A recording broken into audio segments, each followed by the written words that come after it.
Exclusion can also be done with chemical repellents. It does not have to be a physical barrier. Oftentimes you can repel wildlife from an area by putting up a smell or an odor that either causes the plant to taste bad or reminds the animal that one of their predators is nearby. Another species that often causes problems for vegetable gardeners is raccoons. They're very common.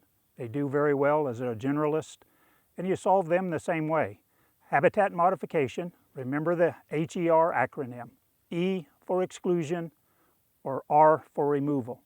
If we're trying to use physical exclusion techniques, often a 3-wire or 4-wire electric fence is great.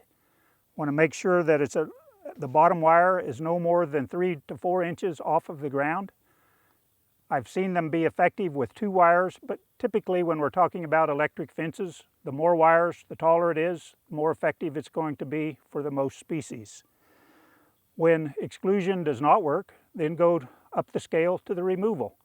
Oftentimes you can catch raccoons in cage traps, like this trap, works very well. There are many other styles of traps out there that are specific for raccoons. And then in Kansas, we always have the option of lethal removal with the use of firearms.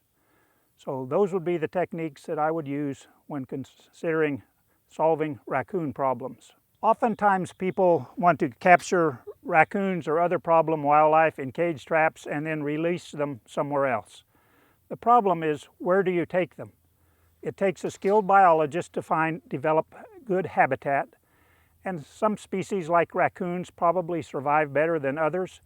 But let's say a species like a squirrel, a tree squirrel, that caches food in the winter, for the winter. Then you remove that animal from its home range. It doesn't know where food supplies are. It doesn't know where a nest is available, and it doesn't know where the predators are more likely to come from. So oftentimes you sentence those animals to a very slow death and it's not actually doing them a favor by letting them live in a new location where they struggle against predators, lack of food, and lack of cover.